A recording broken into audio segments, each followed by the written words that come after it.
There's no signs of life. There's no pulse, there's no heartbeat, there's no breathing. We were preparing for the worst, to say goodbye. Within 4 minutes, it went from disaster to different. It was just almost like a twist in like a TV show. It's like, what the hell is going on? Patients started telling us what they were experiencing while they were clinically dead. This is not unknown. These things happen. It was just so real. There's a lot we don't understand, but it's not the whole story. And I think it's the greatest mystery of our existence.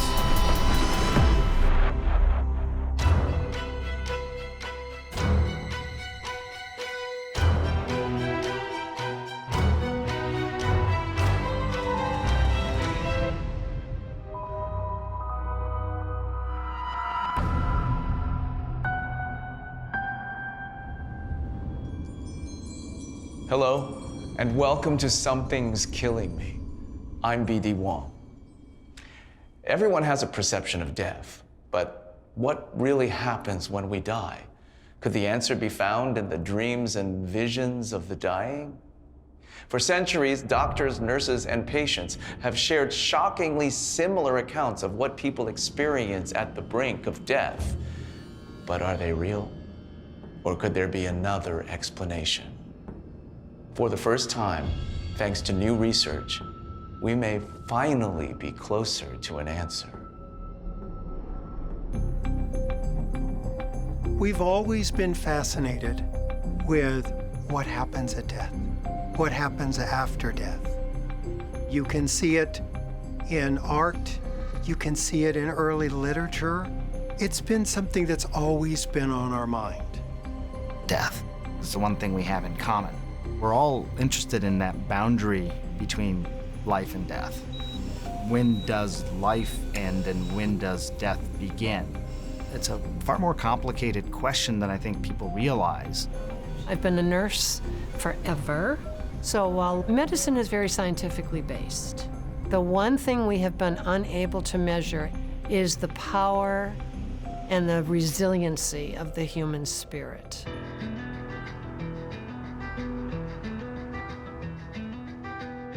My dad, especially in my adult life, is truly one of my best friends. My dad was always at my basketball games, my volleyball games. He never missed anything. Yeah, just a family guy, family man, through and through. We have all been really close. We always have been. Just always playing sports with him, playing basketball, golf. Yeah, constantly, me and him. Growing up was awesome. So many memories to hold on to. A lot of them are centered around Creighton. Jumper is good! At the buzzer! At the buzzer! Scott Marr's voice is a familiar one in Omaha after 16 years of calling Creighton basketball. There's a lot of pride on the line here tonight for the Creighton Blue Jays. T. Scott and I, we were together maybe 10, 12 years on air together. He didn't have a lot of basketball experience, but I loved his pipes. I loved his passion. It was a lot of fun. Three, it'd be a dagger. It's good. It's good. Clock winds down, and the Blue Jays up 7. T. Scott was, very focused, good man, loved his family, and we talked about his kids a lot. He just needed his family and work. He would always tell us how much he loved us, how proud of each and every one of us he was. He loves each moment. Because I've known Scott since 1974. We met in high school. And then in 2015, we picked up from where we left off. It was like magic. December 11th was his birthday. He didn't feel good. He'd been complaining of headaches. And then he said he felt a little nauseous. I talked to him before I went to work. I did not have a house key, but I would always lock the door when I left because he was sleeping. And then when I came home at 5, there was no response. I couldn't get in. I was pounding on windows, trying to get his attention, and I didn't have anything heavy enough to break a window, and it was terrifying. Darlene called me and said that she couldn't get in and the door was locked, but he was in there. So I was like, something's definitely not right. And I just drove over there and we ended up breaking it. Just unreal, just wave of emotion. Scott was laying in the bed. He was laying on his bed, just like he normally sleeping. And you could see it in his eyes. You know, it just wasn't quite right. That, more than anything, doesn't seem real to me. It's like, what do we even do at this point? We called the ambulance, and I just sat there with them and just kind of held him, just waited for them to get there. I got a text from my brother. Dad's at the hospital, you need to come right now.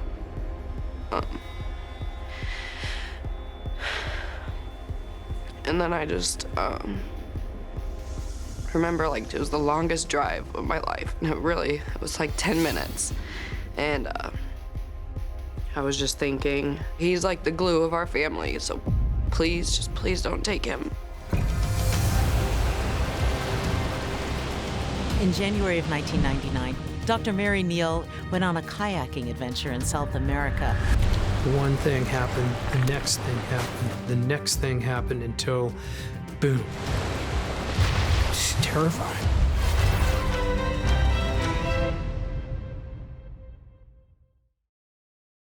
In December 2018, T. Scott Marr, a local sports announcer, is found unresponsive in his bed.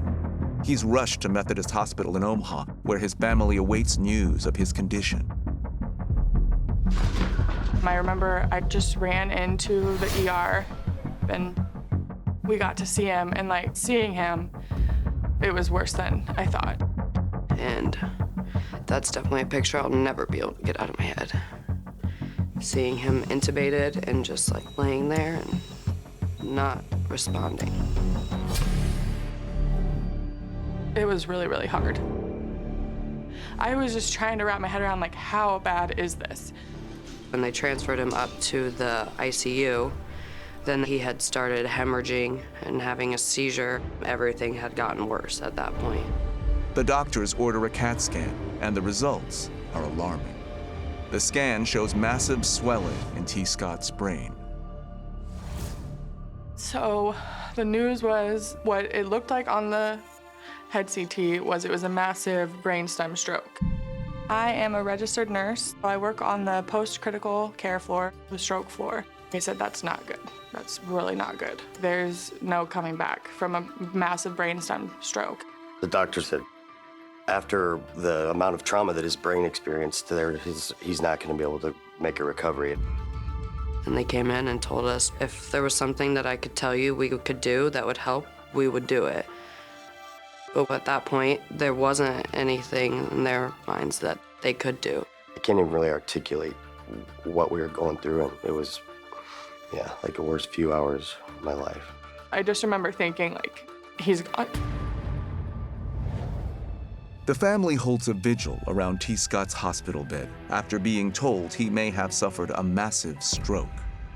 According to his CAT scan, the damage to his brainstem, which controls vital functions including breathing, heartbeat, and blood pressure, is so severe that doctors believe brain death is inevitable. I can't even imagine how painful those conversations are.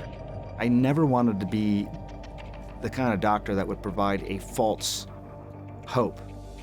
What I will say is that even in this point in our human history, the fact that we can't and haven't precisely defined death is something that everyone should know. That means there is potentially hope and opportunities.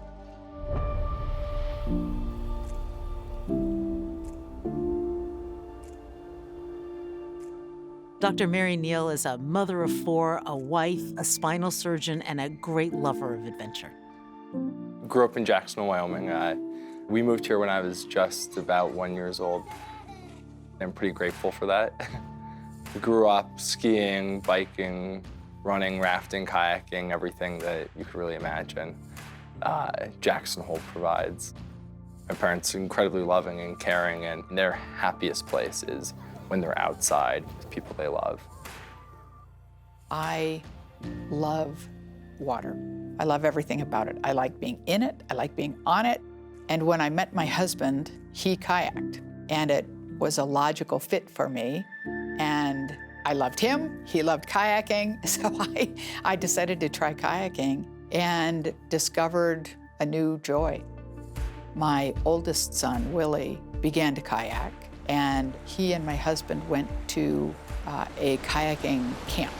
That camp was organized by the Longs. I'm Tom Long. I own and run Cascade Raft and Kayak in Idaho on the banks of the Payette River. I've been kayaking 50 years. Started when I was about 14, 15. Rivers are beautiful. They're always powerful. You never win. You only negotiate. In January of 1999, Dr. Neal and her husband went on a kayaking adventure in South America. We are a full-time, year-round company. We move our operation down to South America to Chile, Pucón, Chile. Fantastic place. Bill and Mary came down to Chile on one of our trips back in '99. Southern Chile has a very dramatic beauty. These rivers were pretty remote. We were very excited to go to Chile.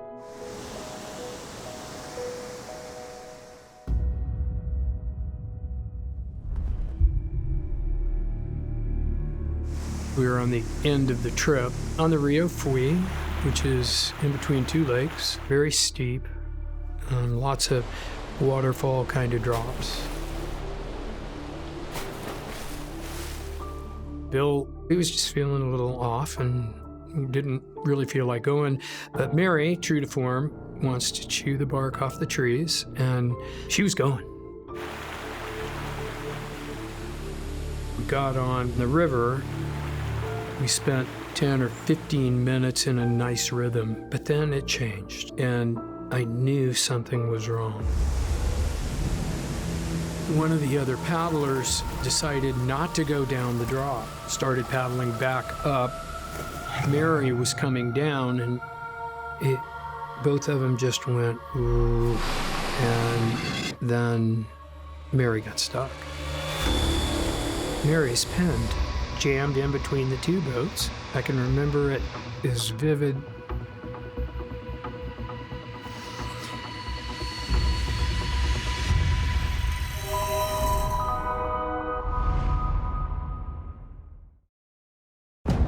Dr. Mary Neal, a spinal surgeon and outdoor enthusiast, is kayaking in southern Chile when she becomes trapped underwater. Her kayak is pinned between two rocks. She has no oxygen and no way out. Mary's pinned. She's pinned 6 feet away. I could see her under the surface, and I tried to get to the boat where I could grab something or do something, and I slipped and went through the waterfall. Have you ever tried to walk across 6 feet of water? Think fire hose, point blank range, turning it on and see how far that'll push you in opposite direction. Impossible. And when you're trapped underwater without oxygen, you start to have organ failure. Our brain simply cannot survive without oxygen. This is terrifying. This is your worst nightmare because you are super helpless. When you're pinned, you feel crushed. You just feel crushed. In Omaha, Nebraska, T. Scott Marr is clinging to life after suffering what the doctors believe was a catastrophic brainstem stroke. His family now faces a difficult decision. It was diagnosed as an unrepairable brainstem stroke. There was no future. It's over. Too much swelling in his brain, and his brain function is gone, and he's basically brain dead. And there's nothing we can do about it. And I just remember thinking, wow, unbelievable. And we all thought like what Dad would want. We know that he wouldn't have been wanting to lay there intubated. And so we all kind of made that decision that it would be best to just take him off life support and let him be at peace. I don't know, it's just so hard to wrap your head around. We were preparing for the worst, to say goodbye. Convinced that T. Scott would not survive, his children reluctantly call a local funeral home in Omaha to make final arrangements. In southern Chile, Tom Long and his crew were still trying to rescue Dr. Mary Neal. It's like slow motion, always. I am going through every terrible possible scenario, emotion, circumstance, and just like that, it's different. Something changed. Down in the pool, there was a spot of red. And it's Mary's life jacket.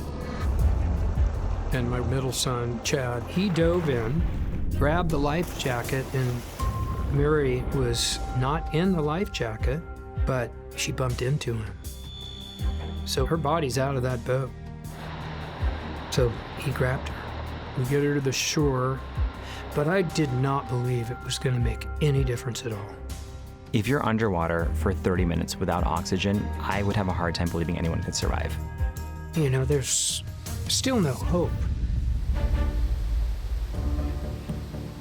We think of death as having this definite definition, but what science is finding is that death doesn't necessarily happen when we think it does. How is science helping us to come back from death? It's a fascinating subject. The definition of death is very clear. Death happens when the heart stops. When it stops, there's no more blood flowing in the body, and so you stop breathing immediately, and the sort of last remnants of electricity disappear out of the brain within a few seconds. And so we have this image of death as being this irreversible point where all life processes cease. And what's amazing now is that we've come to understand that that was not correct, that death is fully reversible. The reason we came to this understanding now is that it started out with the discovery of cardiopulmonary resuscitation with CPR. I was a nurse before CPR. Before CPR, people just died, end of subject. Once we had CPR, we were able to pull back people, we were able to rescue people. Mary's dead, completely blue. You have no life signs. You are edging on waxy. What am I going to do with my dead friend? We start CPR. Breathe, Mary. Breathe, Mary. Don't die, Mary. Breathe. We're going to continue to perform CPR until somebody pronounces her officially dead, because that's what you do. You don't quit. We're 12, 15 minutes into it now. Do the math. 30 plus 15 is 45 minutes. No air. Mary, Mary, breathe. Breathe, Mary. And she goes. Amazing. You have millions of people who've died, who've gone beyond the threshold of death. And then they're brought back. And they're all telling us the same stories. The more you look for them, the more you find.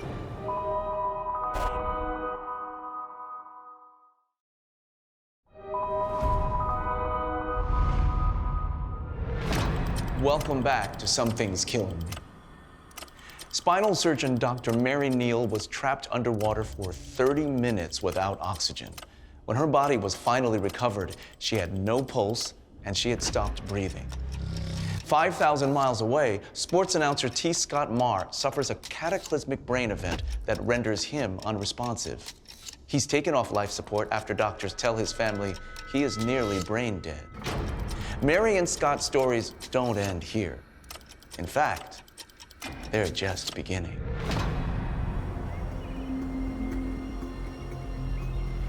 Dr. Neal is trapped underwater for 30 minutes. So for 30 minutes, her brain wasn't getting oxygen. We're in the middle of an isolated river. There's an accident. Mary's dead. What do I do? We start CPR. Breathe, Mary. Breathe, Mary. Don't quit. We've come this far. I'm not giving up. Mary, Mary, breathe. Breathe, Mary. And she goes. And I go, crap. oh no, it's just secondary drowning. Don't get your hopes up. No way. Breathe, Mary. Breathe, Mary. And then she took another breath. And then her eyelashes started moving. It was surreal.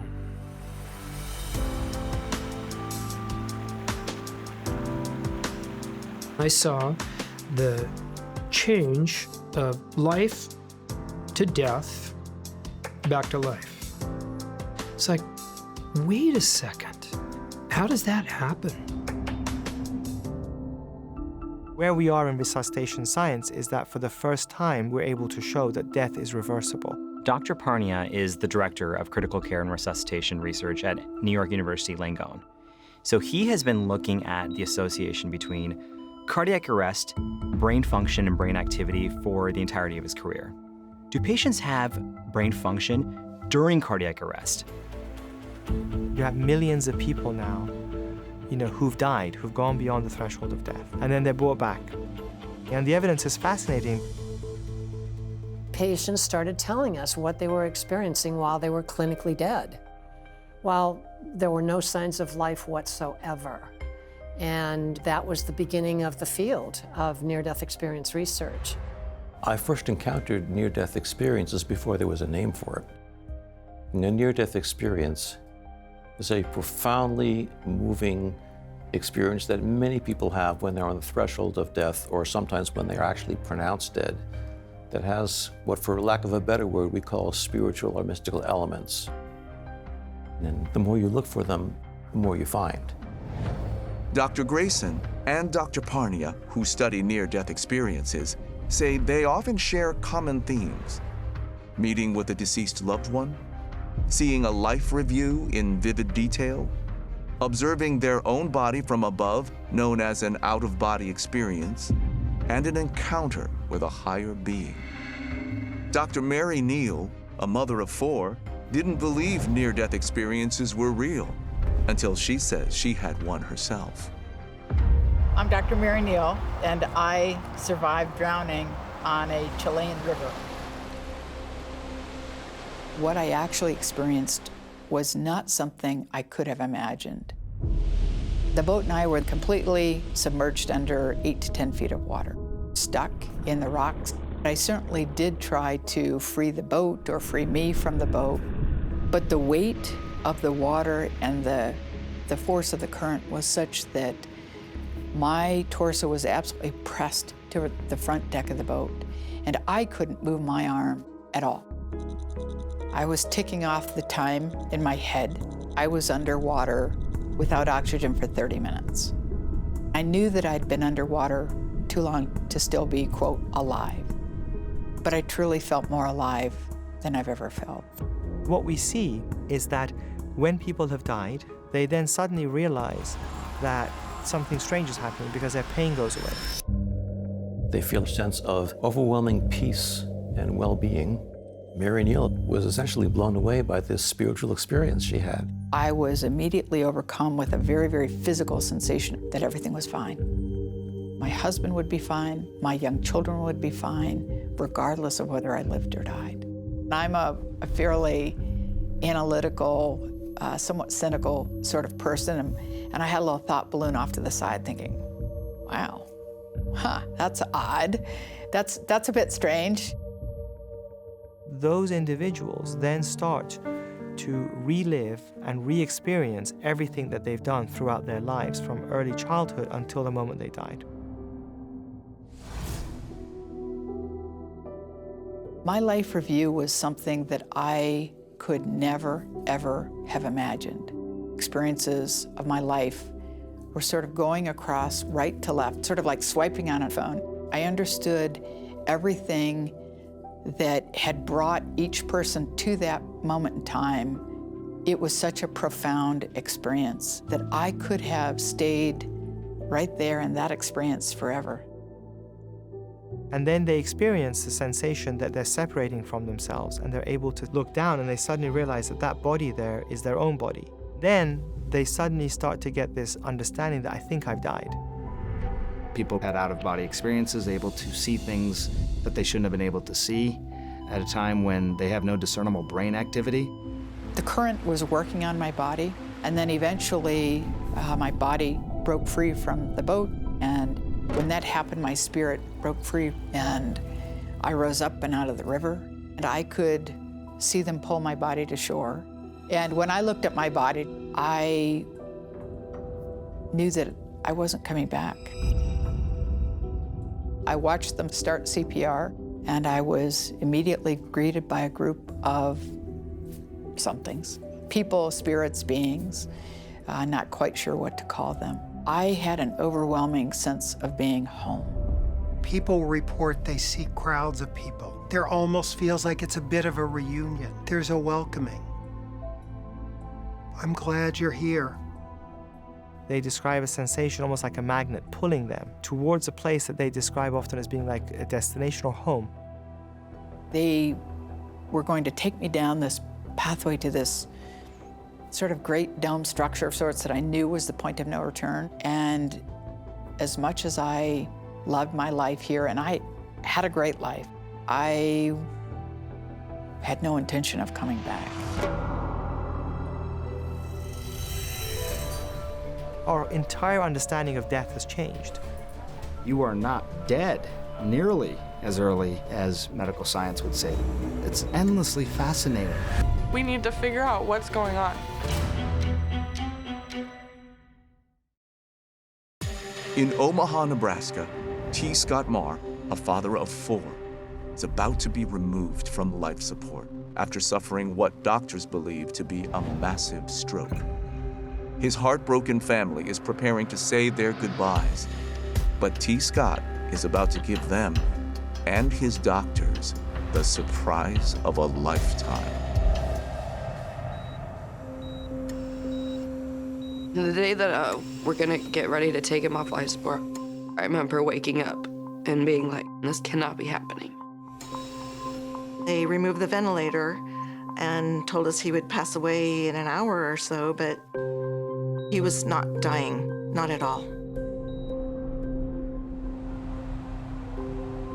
Or we were on our way the next morning, and our aunt called my sister and said that they felt like he was like opening his eyes and reacting to people's voices.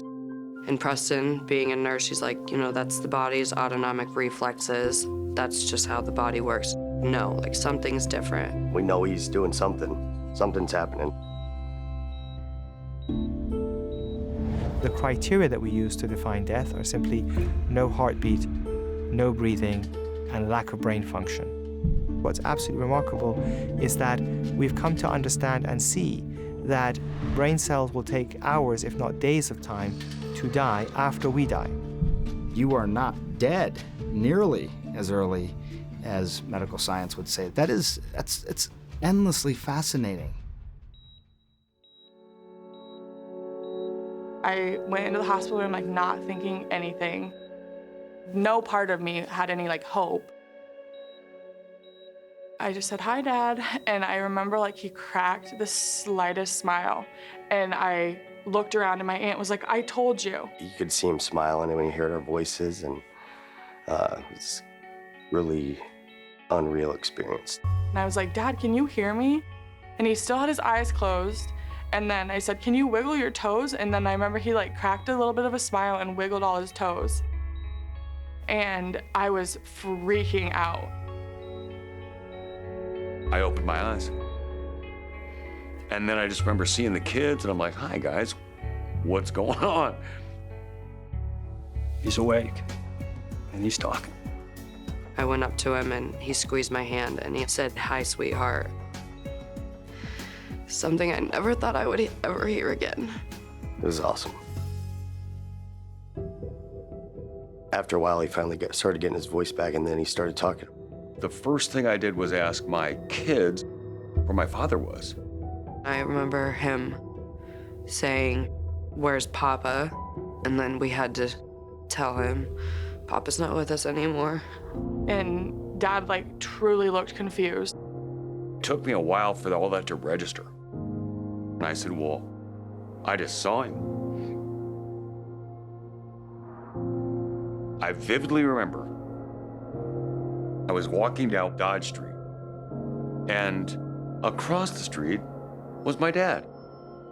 People often in near-death experiences encounter deceased loved ones. As people are dying, they are comforted by seeing a vision of their loved one who's coming to greet them. I'll never forget the comfort I felt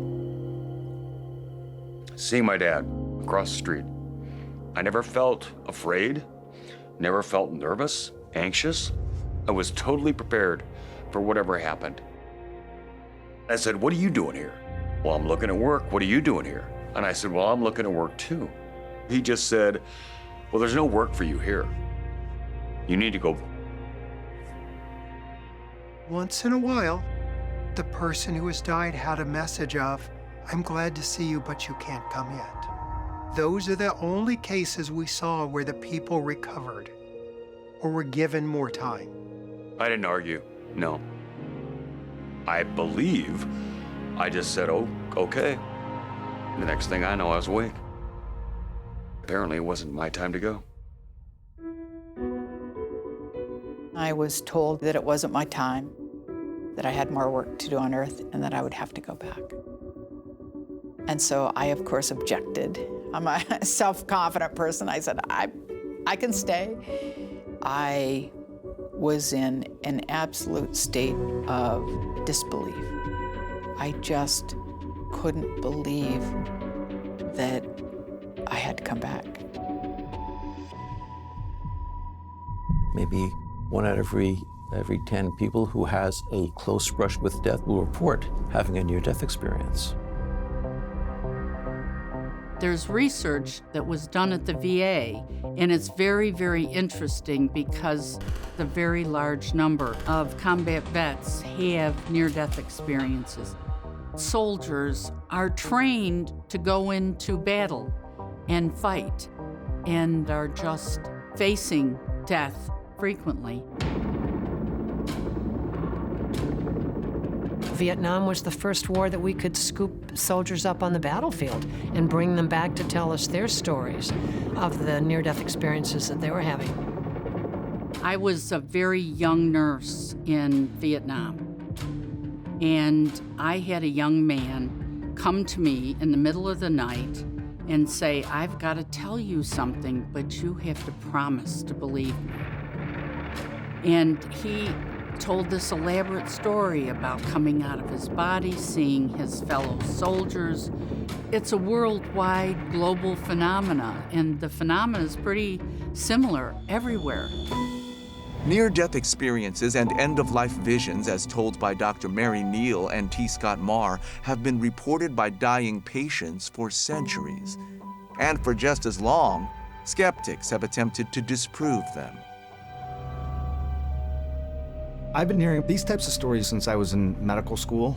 It was something that we certainly talked about. There was no formal class in it, but honestly, most of the time it was to sort of establish that it wasn't real, as opposed to giving it merit. Medicine is very scientifically based. These experiences that we're talking about, you can't draw blood from them. You can't x-ray them. It's a bit like nailing Jell-O to a tree. It's just kind of hard to get a hold of and know. And there's a lot of science that takes a lot of time. There have been a lot of hypotheses proposed to explain these experiences in terms of brain biology, drugs given to people as they approach death, chemicals produced in the brain as they're nearing death, abnormal electrical activity. All these things are plausible, but in fact there is a fair amount of data disproving some of them. There was this very prevalent theory that when people are dying, because there's a lack of oxygen to the brain, somehow this lack of oxygen is causing them to have a hallucination. And it didn't make sense because people who have experiences had a slightly higher oxygen, which went completely against that theory of these experiences being caused by oxygen deprivation to the brain. The other is that maybe people are imagining something comfortable for themselves, a sort of a psychological way to comfort themselves through death. It didn't make a lot of sense because people who have a cardiac arrest, they don't know about it in advance. Your heart suddenly stops and you die. You don't have time to start imagining something pleasant for yourself. I think science is really starting to understand what patients are going through in their final days. I've been with hospice for 38 years now. Our patients are the teachers. Because sooner or later, a patient will say, well, you know, I had a dream, but it really wasn't a dream, and we are off and running. Even children are reporting seeing visions of deceased loved ones. Many times at the end of life, children who had had a pet die saw their pet. They're greeting them. If the love is real, if the connection is real, you're gonna stay connected. Nurses hear a patient talk about seeing a deceased loved one and then almost be able to predict which patients may be passing away soon. Deathbed visions usually occur right before someone dies, anywhere from 24 hours to 2 hours. What we were seeing with dying patients were that they were in the presence of somebody not alive, somebody that we couldn't see, visitors, and they were preparing for travel or change, getting ready to go somewhere. They were telling us, surprisingly, that they actually knew when they were going to die. And that kind of defies our traditional medical knowledge about when patients are going to die or pass away. My message used to be, live your life fully, because this is all you get. After doing this work, maybe it's not.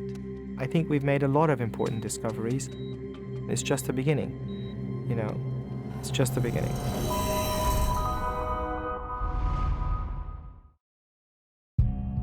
Advanced resuscitation technology and an increase in final days research are blurring the line between life and death. Many scientists have been reluctant to accept near-death experiences and end-of-life visions as real, but many, including Dr. Mary Neal, have come to realize that we may not yet have all the answers. Before my own experience, I would never have believed someone telling me about this sort of experience. And I am a little chagrined to admit that I would not believe my own life had I not lived it.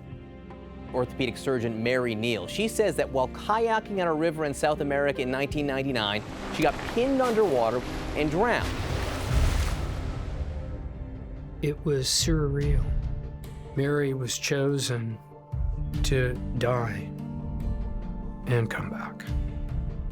I spent many, many months after my accident trying desperately to explain everything away through some medical or scientific means. I studied dreams and hallucinations and the physiology of a dying brain, and I ultimately had to conclude that my experiences had fallen far outside the realm of medicine or science. And I also discovered that that's fine, because this idea that we have to choose between science and spirituality is false. They actually coexist very easily. My mom, she's definitely a wise person, definitely looking for explanations, answers, and for it to be clear. And I think that every single person who she's ever spoken to and touched with this story sense is a why. So, I mean, it's really, unbelievable to me. There's a bond that surpasses all understanding. We've shared joy, and we've gotten through tragedy. It's a blessing beyond our comprehension. Miracles happen to all of us, whether we recognize it or not. After his miraculous awakening, T. Scott Marr spent several weeks in a rehab center, relearning life skills lost during his brain trauma. T. Scott Marr's doctors now believe that he may have suffered from a neurological condition called PRES, or posterior reversible encephalopathy syndrome. Now, this is a condition in which the brain can experience severe swelling, and that can lead to seizures or even death.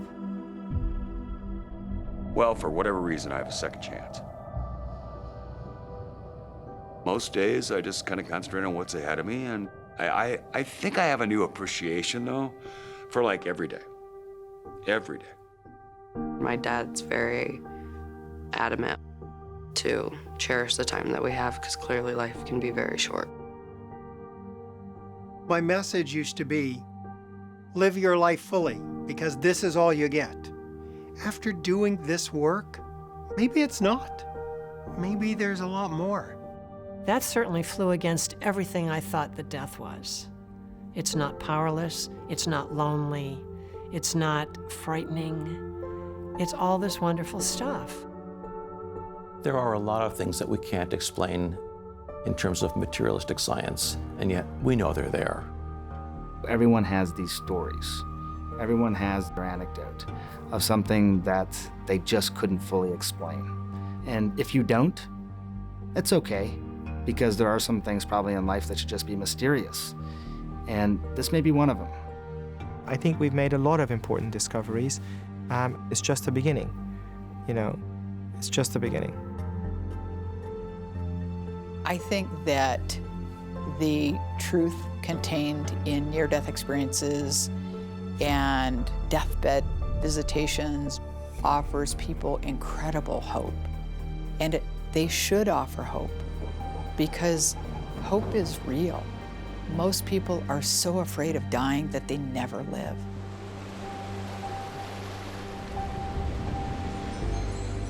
Dr. Mary Neal continues to kayak and returns to Chile often. She and her husband, Bill, share a successful orthopedic practice in Wyoming. T. Scott Marr continues on the road to recovery and spends as much time as he can with his family. Both say they are grateful for their near-death experiences and second chances at life.